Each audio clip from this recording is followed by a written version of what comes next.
10 edificios en los que se gastaron miles de millones de dólares. Una isla con forma de palmera, visible desde el espacio exterior. Un hotel dorado más alto que la Torre Eiffel y un rascacielos que se balancea con el viento como un péndulo. Cada una de estas estructuras podría haber llevado a la bancarrota a un país entero, pero en cambio cambiaron para siempre el perfil urbano del planeta. Hoy te voy a mostrar a dónde fueron a parar esos miles de millones y qué edificio resultó ser el más ruinoso de toda la historia de la humanidad. En el número 10 de nuestra lista aparece un edificio que estuvo a punto de no recibir su nombre actual hasta el día antes de inaugurarse. El Burj Khalifa en Dubái costó aproximadamente 1.500 millones de dólares. Cuando comenzaron las obras en 2004, los ingenieros trabajaban en la frontera absoluta de todo lo que se había intentado hasta entonces. La torre se eleva 828 metros hacia el cielo. No solo fue el edificio más alto del mundo cuando se terminó, sino que lo fue por una diferencia tan enorme que dejó casi sin importancia todos los récords de altura anteriores. Para hacerse una idea, podrías apilar dos torres Eiffel una encima de la otra, y aún así el Burj Khalifa seguiría sobresaliendo por encima de ambas juntas. El diseño se inspiró en la geometría de una flor del desierto de la región llamada Hymenocalis. Su planta en forma de cruz se va estrechando y retorciendo a medida que asciende, precisamente para confundir y disipar las corrientes de viento a alturas extremas. Por encima de los 600 metros, el viento se comporta de formas que el diseño estándar de los rascacielos nunca había tenido que contemplar, y esa forma helicoidal fue una de las soluciones principales a ese problema. Hubo que bombear una mezcla de hormigón especialmente diseñada en vertical, a más de 600 metros, sin que perdiera trabajabilidad, en temperaturas que superaban con frecuencia los 50 grados Celsius, un récord mundial en bombeo de hormigón que todavía sigue vigente. En total, se vertieron más de 300.000 metros cúbicos de hormigón, junto con más de 31.000 toneladas de barras de acero.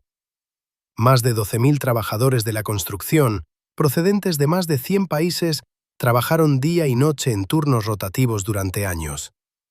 En su interior, el edificio alberga el restaurante más alto del mundo, la piscina más alta del mundo y una plataforma de observación en la planta 148, desde la que en un día despejado se alcanza a percibir levemente la curvatura de la Tierra. Los ascensores viajan a 10 metros por segundo, lo bastante rápido como para que los pasajeros noten cambios de presión en los oídos, igual que durante el ascenso de un vuelo comercial. El edificio también recoge más de 900.000 litros de agua por condensación al día a partir de la humedad del aire del Golfo, y la utiliza íntegramente en el propio complejo para el riego, ya que llevar agua dulce hasta las plantas superiores de una torre de 800 metros para fines de jardinería sería prohibitivamente caro por cualquier otro método.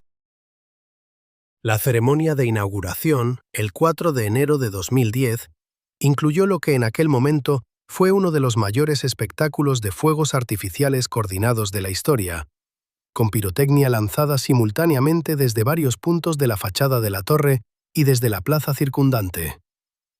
El espectáculo pudo verse a decenas de kilómetros de distancia sobre el terreno llano del desierto, y las imágenes emitidas aquella noche en todo el mundo presentaron de forma definitiva el Burj Khalifa y la ciudad que lo rodea a una audiencia de cientos de millones de personas que llevaba años siguiendo el avance del proyecto. Pero la historia más importante del Burj Khalifa no tiene que ver con la ingeniería. Durante años, el proyecto fue conocido internacionalmente como Burj Dubai. Luego, en 2009, la crisis financiera global golpeó Dubái con toda su fuerza.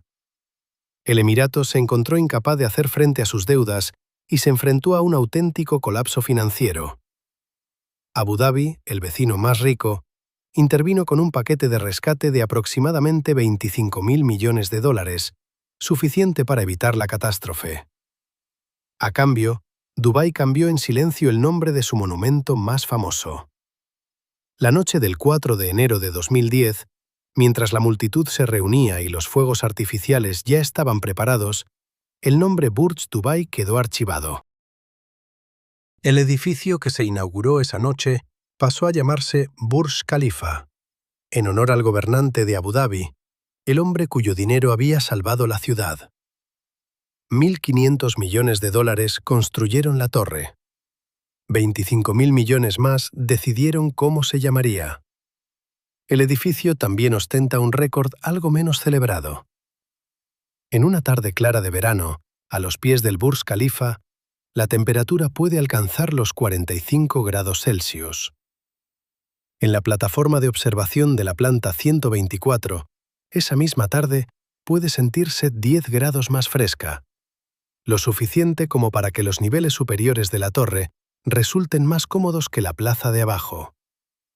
En la práctica, el edificio es lo bastante alto como para tener su propio clima. Ese detalle, más que las especificaciones de ingeniería, da una idea de la escala de lo que estamos hablando.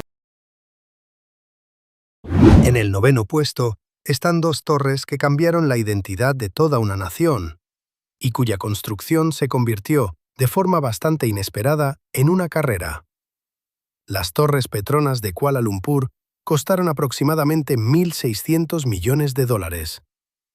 Terminadas en 1998, conservaron durante 6 años consecutivos el título de los edificios más altos del mundo. Las torres fueron encargadas directamente por el primer ministro de Malasia, Mahathir Mohamad, como una declaración política deliberada. Malasia había llegado al escenario global y pensaba ser tomada en serio. Quería los edificios más altos del mundo y quería que se levantaran en Kuala Lumpur.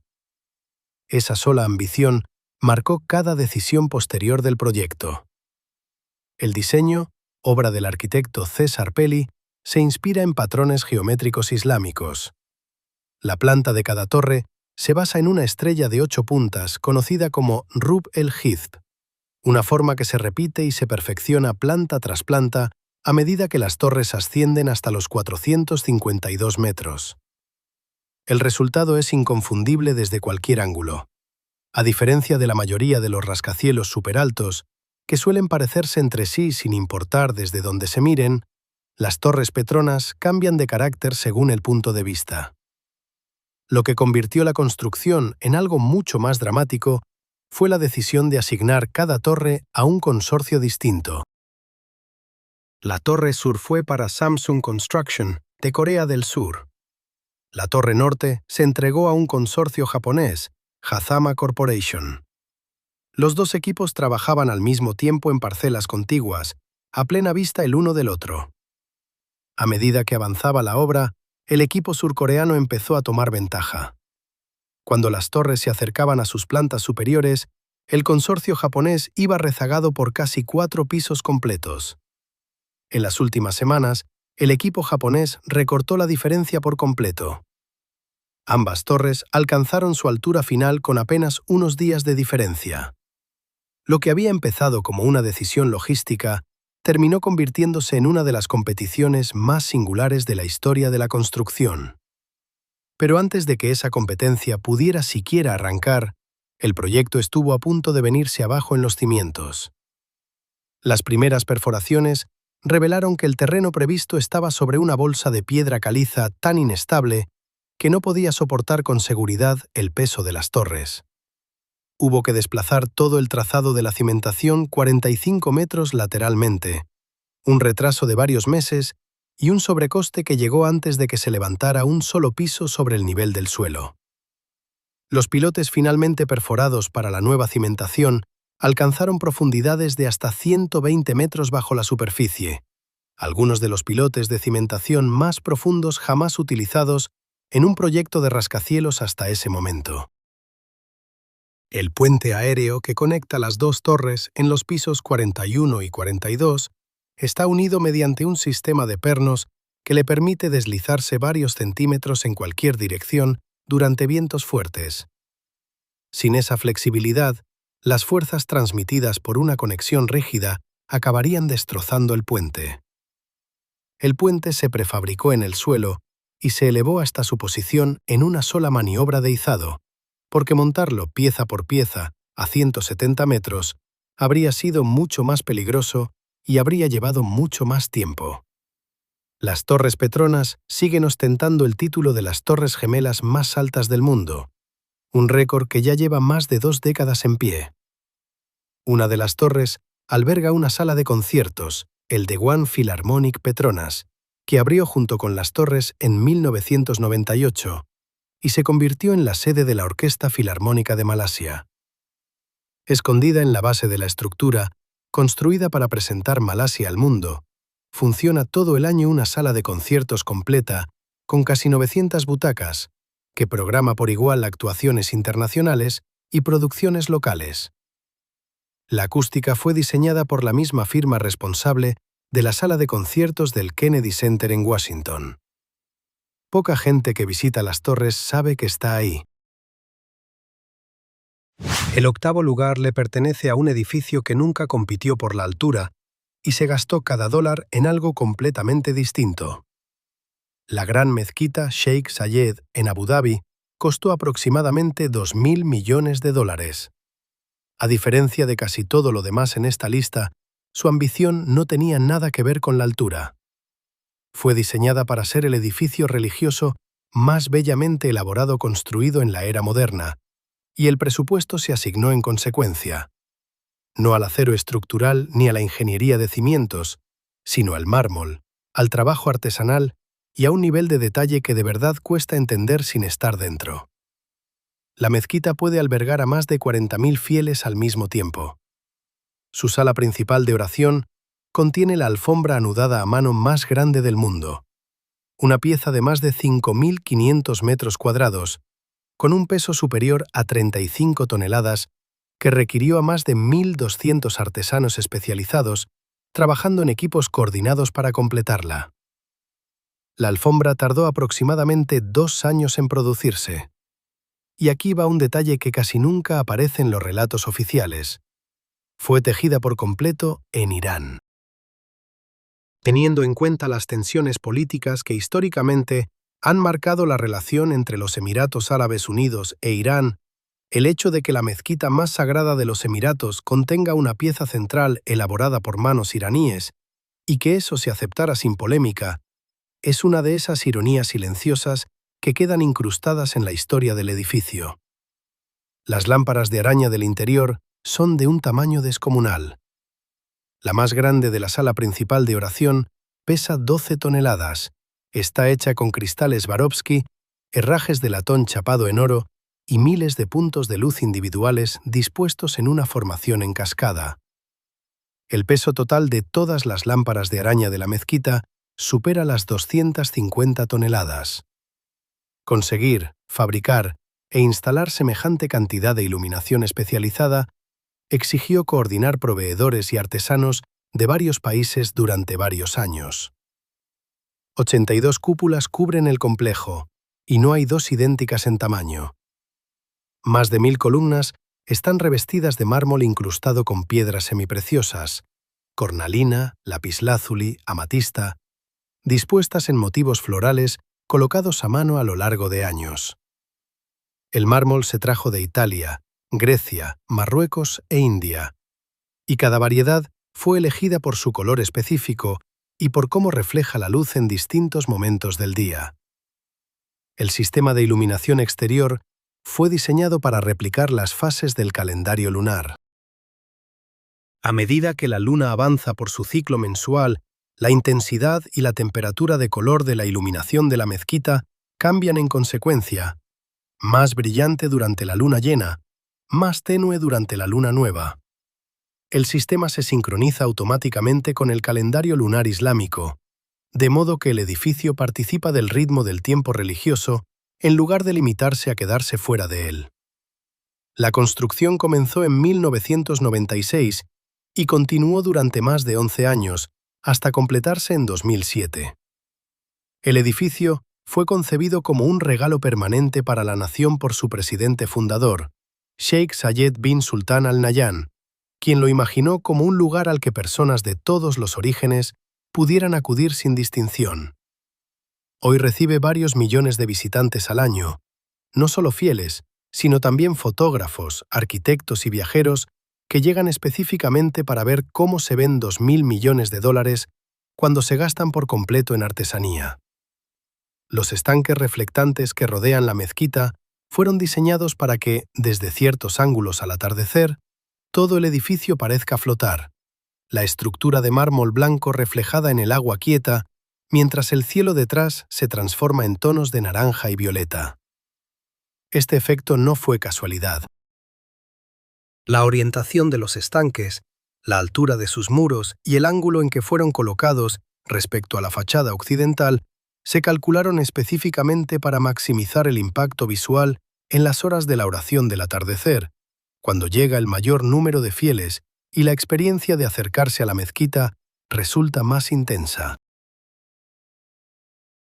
El séptimo de nuestra lista es una torre que atravesó uno de los horizontes urbanos más protegidos del mundo y cuya construcción escondía un secreto de ingeniería en el que casi nunca piensan la mayoría de los visitantes que entran en ella.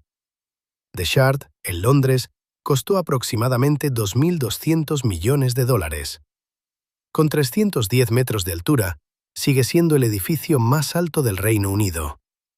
El diseño, del arquitecto italiano Renzo Piano, fue concebido como una astilla de vidrio que surgía directamente de la tierra.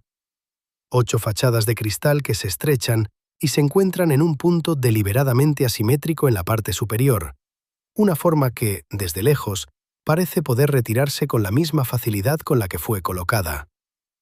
Según se cuenta, Piano esbozó la primera versión del diseño en una servilleta de papel durante un almuerzo de trabajo. Ese boceto en una servilleta se convirtió, tras años de desarrollo arquitectónico, en un edificio con más de 11.000 paneles de vidrio individuales. Cada uno fue cortado y colocado por separado, porque la forma afilada hace que casi no haya 2 paneles en toda la estructura que compartan las mismas dimensiones. Las uniones entre ellos son casi invisibles, y el efecto general, sobre todo al amanecer, cuando las distintas fachadas captan la luz desde ángulos diferentes al mismo tiempo, produce algo que se comporta menos como un objeto sólido y más como un prisma. El proceso de planificación generó una fuerte polémica pública. El edificio se alza cerca de monumentos históricos junto al río Támesis, y los grupos de defensa del patrimonio argumentaron que alteraría para siempre uno de los paisajes urbanos más cuidadosamente protegidos del mundo. El príncipe Carlos expresó públicamente su oposición. Después vino una larga investigación pública antes de que finalmente se aprobara la construcción. Lo que la mayoría de los visitantes nunca considera es lo que hay justo debajo del edificio. The Shard se levanta sobre la estación ferroviaria de London Bridge, uno de los nudos de transporte más transitados de Gran Bretaña, por el que pasan cientos de miles de viajeros cada día. Los ingenieros tuvieron que diseñar una cimentación y una secuencia de obra que permitieran que los trenes siguieran funcionando sin un solo día de interrupción del servicio, mientras una torre de 72 plantas crecía sobre los andenes en activo. Se hincaron pilotes de hormigón casi 50 metros en la arcilla de Londres, sorteando la infraestructura ferroviaria existente. En términos de ingeniería estructural, es uno de los problemas de cimentación más complejos resueltos en la historia reciente de la construcción británica. La torre alberga oficinas, un hotel de lujo, residencias privadas cerca de la parte más alta y una galería pública de observación en la planta 72, desde la que las vistas se extienden 64 kilómetros en todas direcciones. En un día despejado, desde el mirador se ve la costa inglesa. Y luego está la cuestión de la propiedad, que casi nunca sale a relucir. The Shard se alza en pleno corazón de Londres. Domina una estación ferroviaria británica. Fue diseñado por un arquitecto italiano y se considera un icono británico. Aproximadamente el 95% pertenece al Estado de Qatar, más concretamente a la familia real qatarí, a través de un vehículo de inversión soberano. El edificio que define el horizonte contemporáneo de Londres pertenece casi por completo a una monarquía del Golfo que decidió que el ladrillo londinense, en las alturas, era un lugar razonable para guardar riqueza nacional. 2.200 millones de dólares generando rentas para una familia en Doha. Las plantas superiores de The Shard albergan algunos de los apartamentos residenciales más caros de Londres, propiedades que en el momento de su venta estaban entre las de mayor precio por metro cuadrado de todo el país. Varias plantas están ocupadas por el Hotel Shangri-La, cuyas habitaciones parten de varios cientos de libras por noche y ofrecen vistas panorámicas de la ciudad desde camas colocadas directamente junto a ventanales de suelo a techo. La combinación de hotel, oficinas, viviendas y espacio público de observación dentro de una sola torre continua convierte a The Shard en uno de los rascacielos superaltos de uso realmente mixto más completos que se hayan construido en cualquier parte del mundo. En sexto lugar, encontramos una torre que logró algo que ningún rascacielos superalto había conseguido antes, y la clave que lo hizo posible se descubrió por puro accidente. La Torre de Shanghái costó aproximadamente 2.400 millones de dólares. Con 632 metros de altura, es el edificio más alto de China y el segundo más alto del mundo.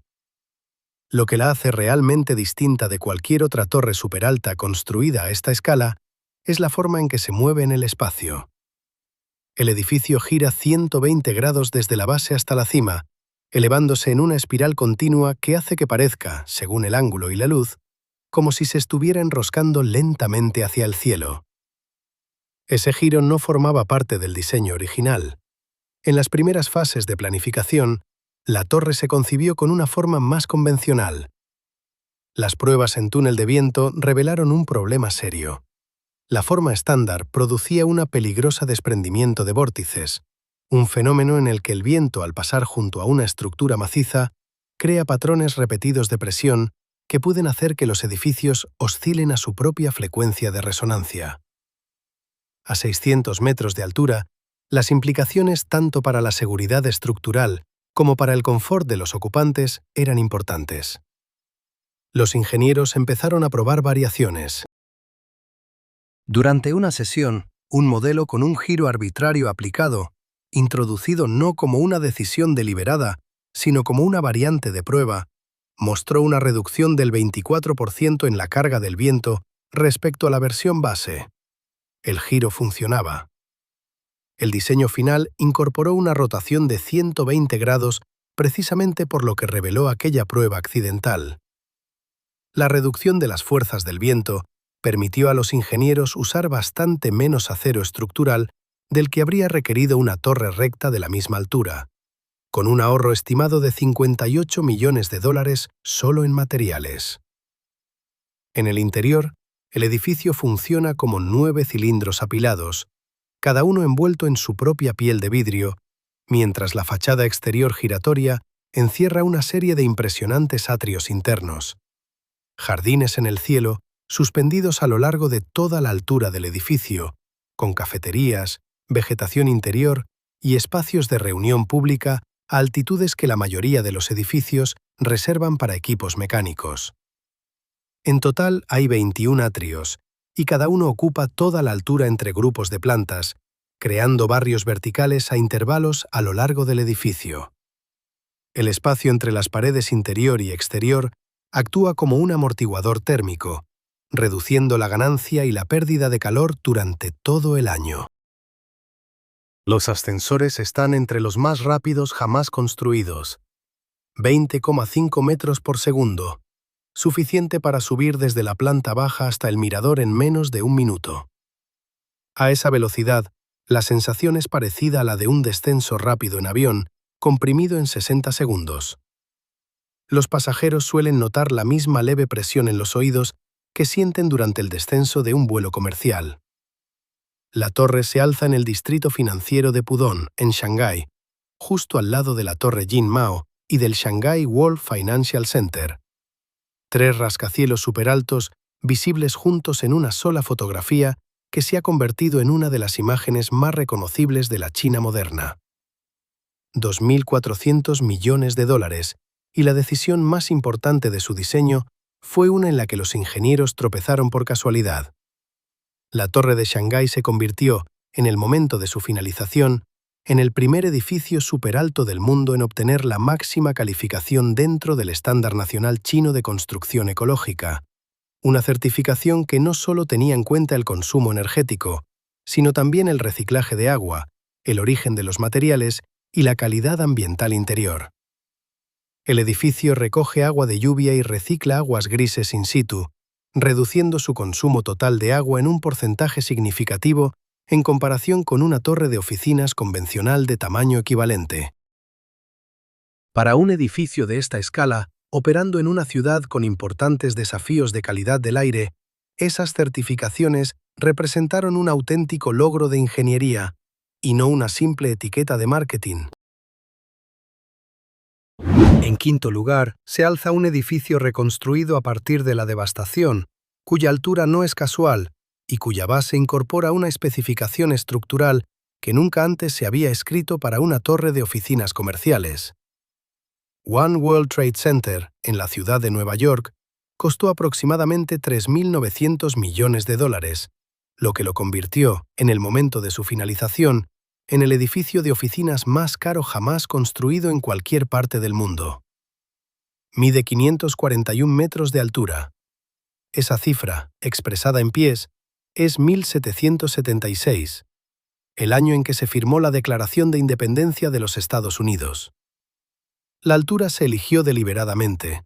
Los arquitectos entendieron que un reemplazo para las torres originales tendría un peso simbólico, lo quisieran o no, y decidieron hacer que ese simbolismo quedara explícito en la propia estructura.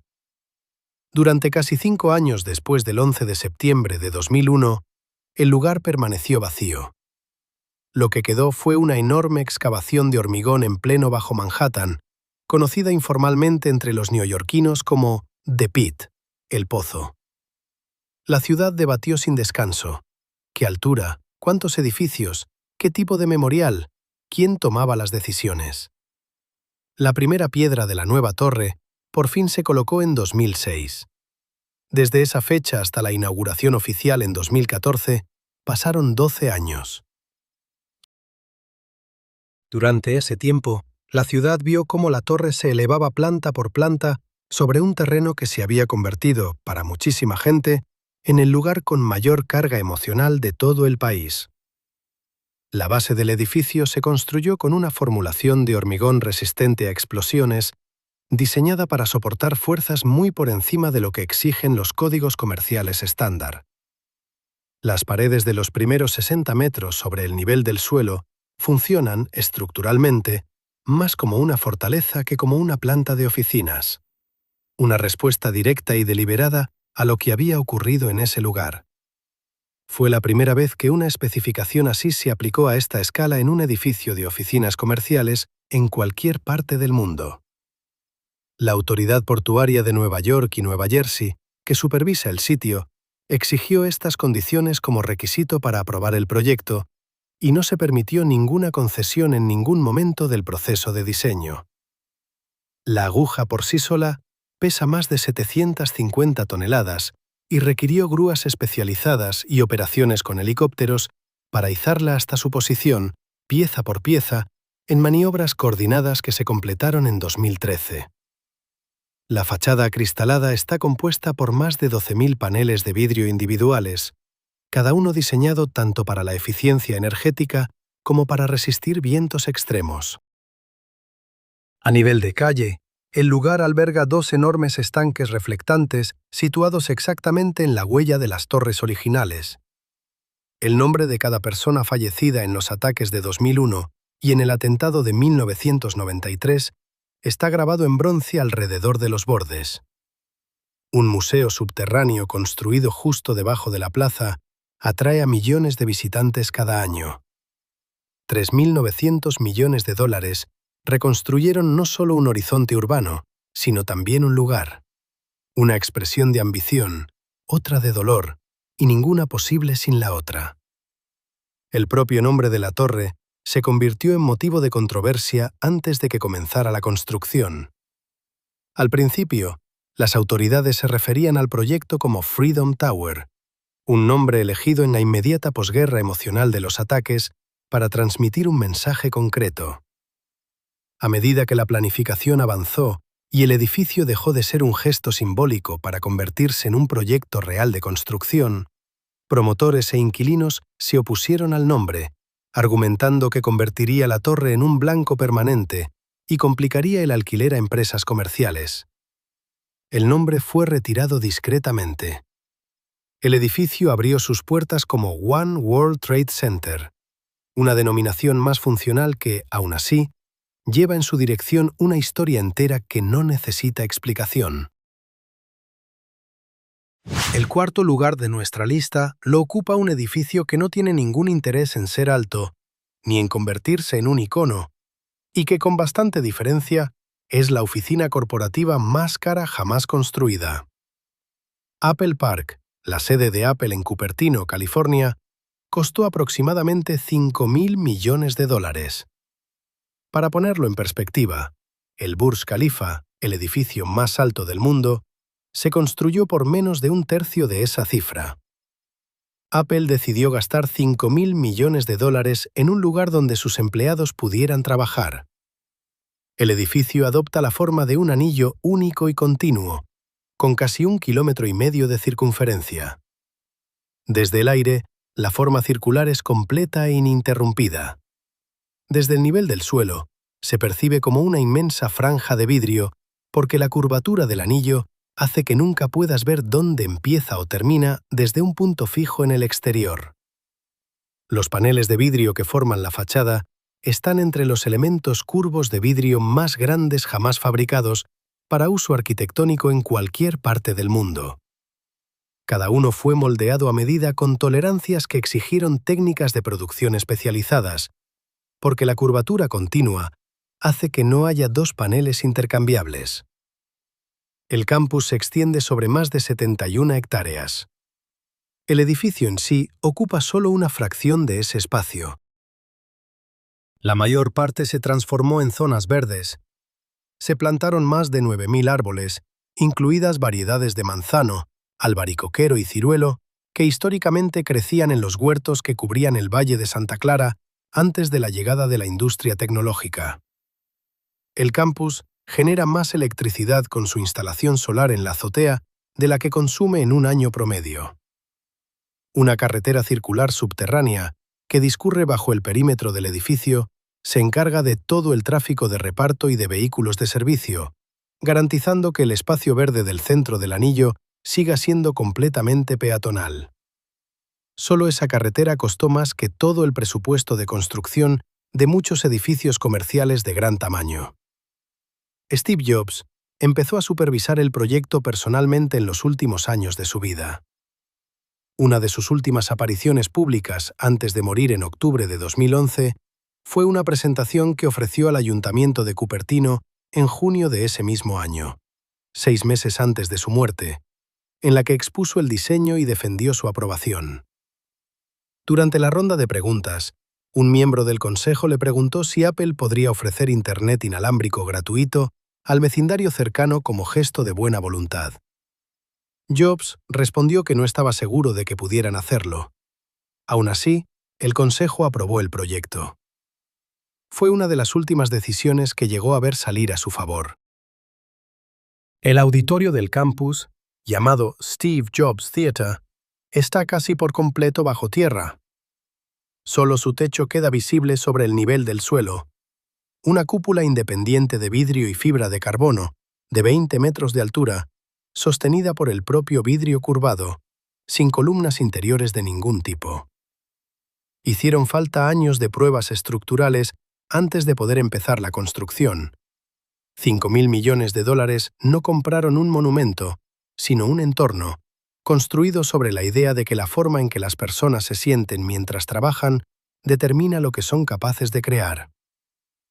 La cafetería principal de Apple Park tiene capacidad para 4.000 empleados sentados al mismo tiempo, una cifra que obliga a la cocina a funcionar a una escala más parecida a la de un gran hospital o el comedor de una universidad que a la de un restaurante corporativo convencional. El techo de la cafetería consiste en un único panel de vidrio operable que puede abrirse por completo cuando hace buen tiempo, difuminando la frontera entre el espacio interior para comer y el huerto exterior.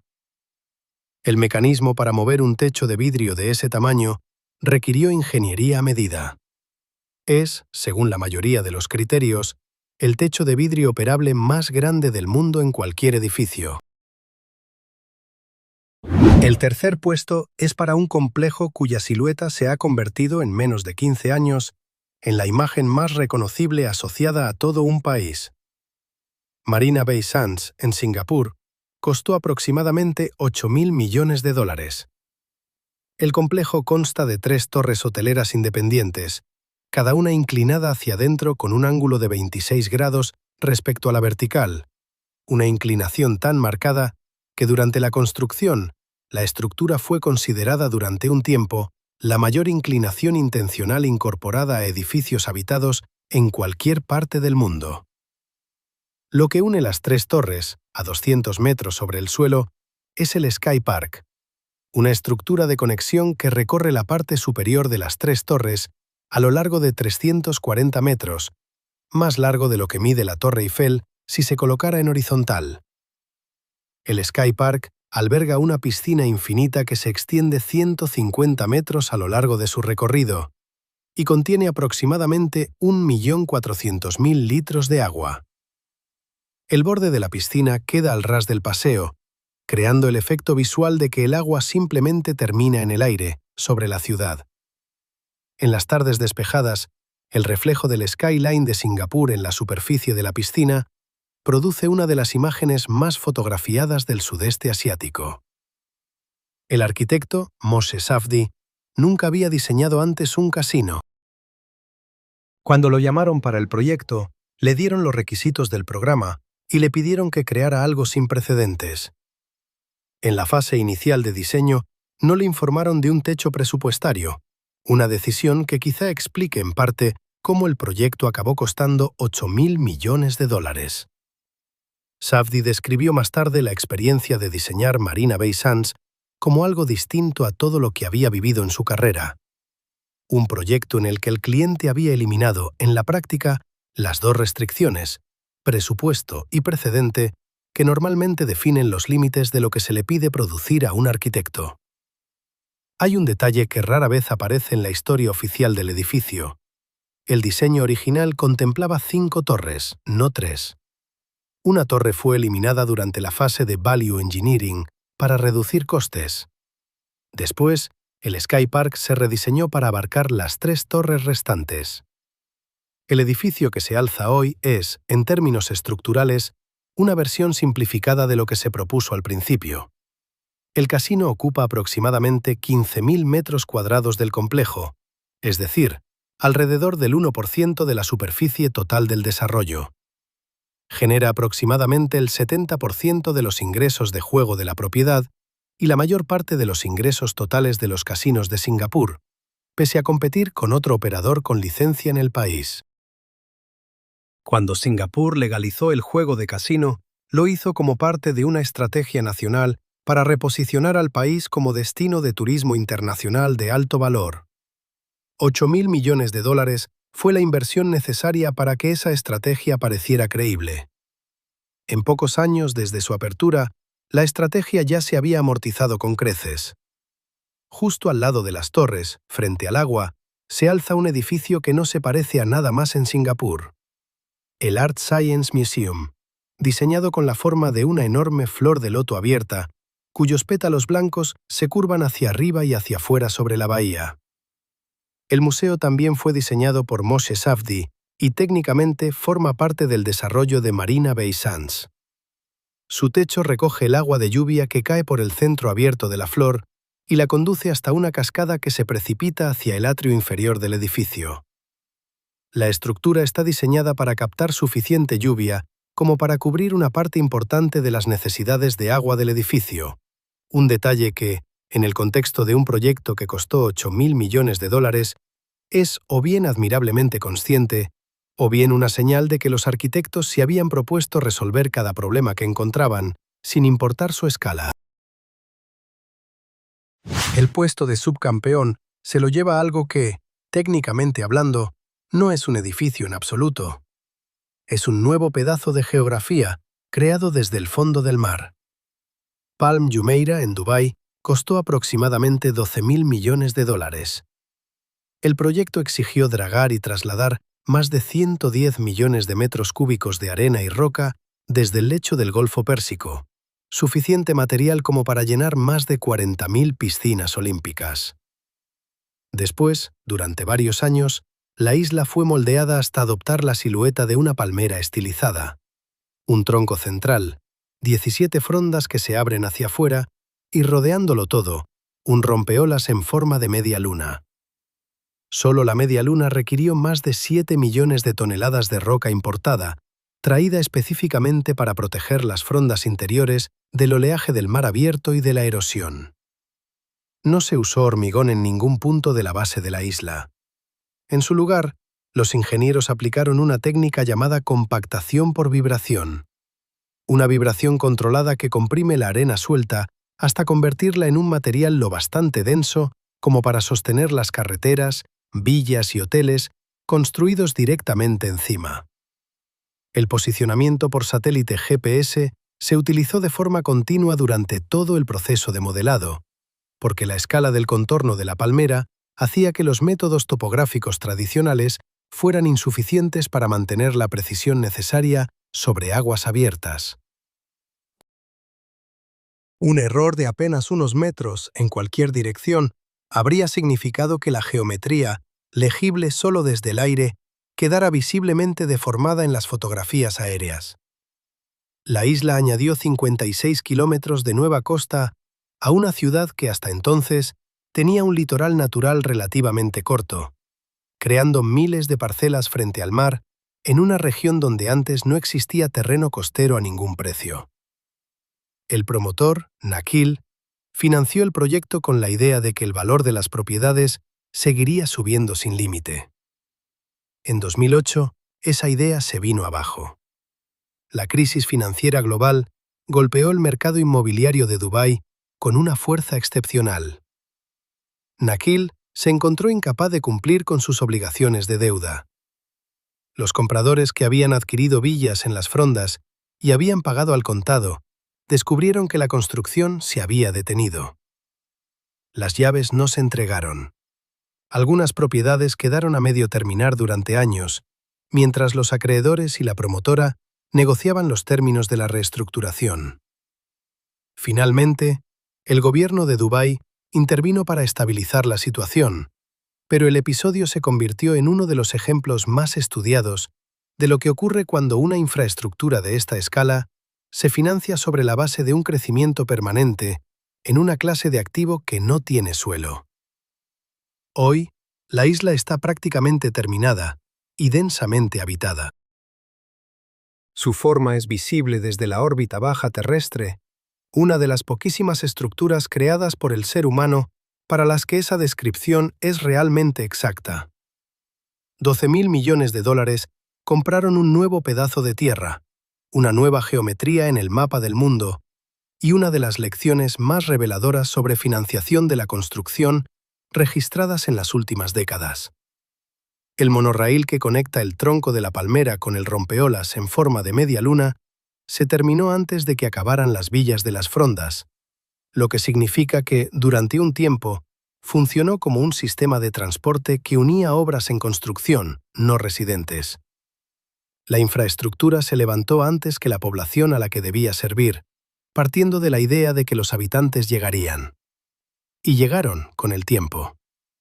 Ahora el monorraíl transporta a visitantes y residentes sobre una masa de agua que no existía hace 25 años, hasta un pedazo de tierra que no estaba allí cuando nacieron los actuales habitantes de Dubái. Y en lo más alto de nuestra lista se alza un complejo que costó más que cualquier otro edificio jamás construido, y cuya construcción exigió derribar algo que había permanecido en pie durante más de 200 años. El complejo Abraj al-Beit, en la Meca, Arabia Saudita, costó aproximadamente 15.000 millones de dólares. Por un margen que hace que cualquier otra entrada de esta lista parezca modesta, es el proyecto de construcción más caro de la historia de la humanidad.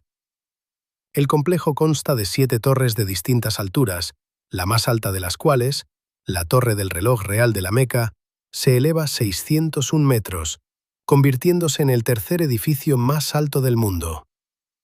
Sus 4 esferas de reloj tienen cada una 43 metros de diámetro. Las mayores esferas de reloj jamás construidas en cualquier lugar del planeta.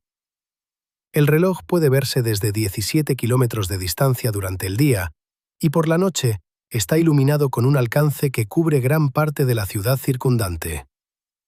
El complejo se construyó justo al lado de la Masjid al-Haram, el lugar más sagrado del Islam, específicamente para ofrecer alojamiento y servicios a los millones de peregrinos que viajan a la Meca cada año para las peregrinaciones del Hajj y la Umra.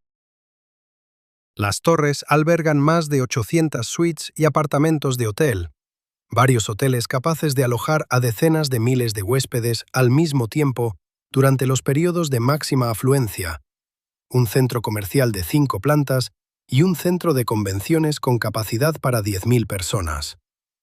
Durante la temporada del Hajj, las habitaciones del complejo cuestan entre $3.000 y $10.000 por noche.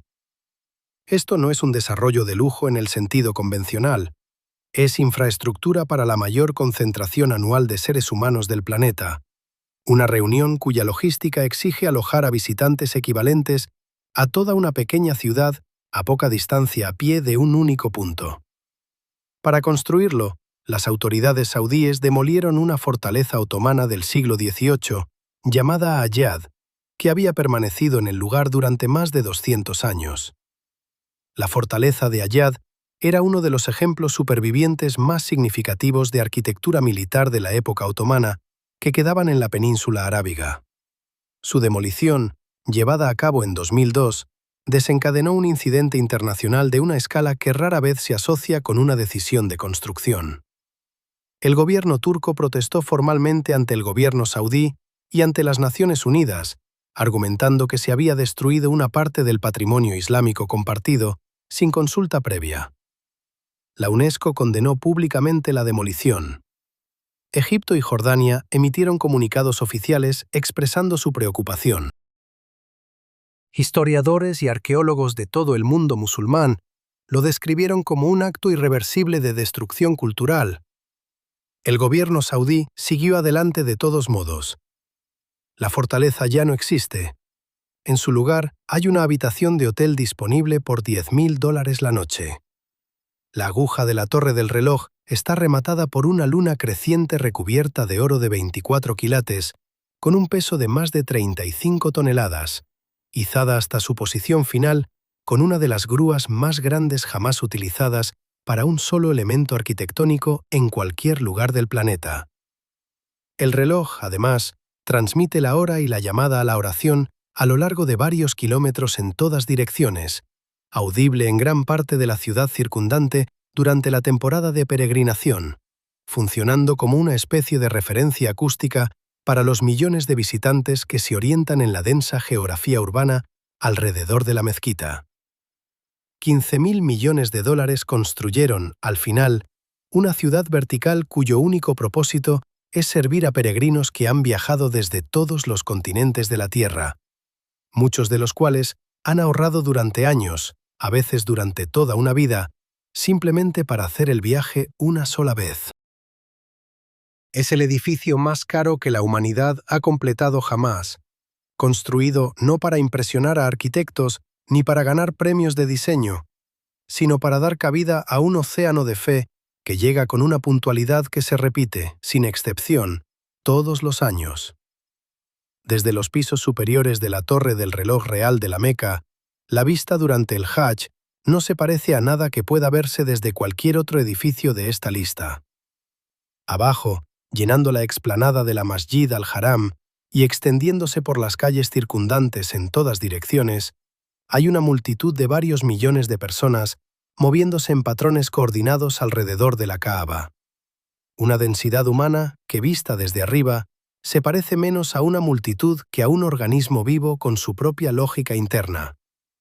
Esto es lo que $15.000 millones se construyeron para albergar.